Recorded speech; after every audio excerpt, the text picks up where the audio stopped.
السلام عليكم ورحمة الله وبركاته كسو دوادا أقون دون channel وعشر كيني اللبية طبانات مادة HTML5 وحينو قهد لدونا drop down list بلس انتين uguda قلين قيبتيني براتيكالكا أين يسلا فهن وحا drop down list وياهي تاج selecti أياه تاج لو استعماله إن لغو سميو drop down listiga sidoo kale waxaa jira option tag waana tag wata magaca uu leeyahay shayga kaasoo lagu dhex qoro gudaha selected tag tiro badan oo option tag ah ayaa lagu dhex dari karaa hal selected tag waxaynu si faahfaahsan ugu fahmi doonaa qaybteeni practicalka aynu u gudubno qaybta practicalka ugu horeyn waxa aynu soo kicineynaa text editorka aanu isticmaaleno kadib waxaad dhex imaanaysaa qaybta baadhiga waxaan furaynaa tag kadib waxaan ku qoraynaa select kadib waan soo xiraynaa tag intaa markaan sameeyno waxaan dhex imaanaynaa tag select kadib waxaan furaynaa tag waxaan ku qoraynaa option kadib waxaan leenahay value hala mid noqdo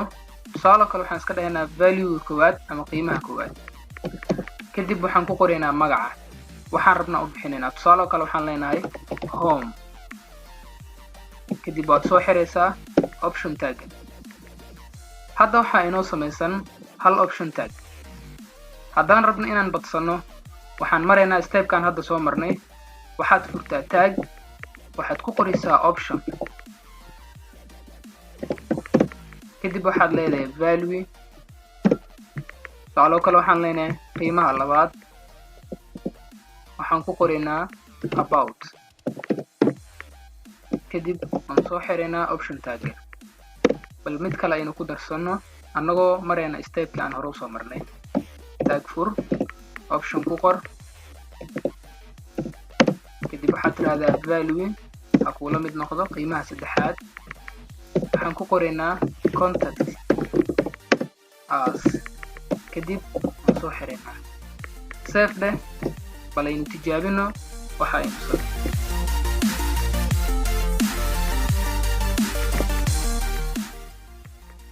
saynu arkayno halkan waxaa inooga samaysan drop down list haddaan soo furno waxaan u baahannahay marka inaan ka dhex heli karno about iyo contact aynu furno sidaan arkaynaba waxaa inoo muuqata about iyo contact us waan filayaa inaad wax badan ka faa'iideen kana hesheen muuqaalkan intaan ku kulmi doonno casharka xiga waxaan idinkaga tegayaa sidaa ay nabadgelyo wassalaamu calaykum waraxmatullaahi wabarakaatuh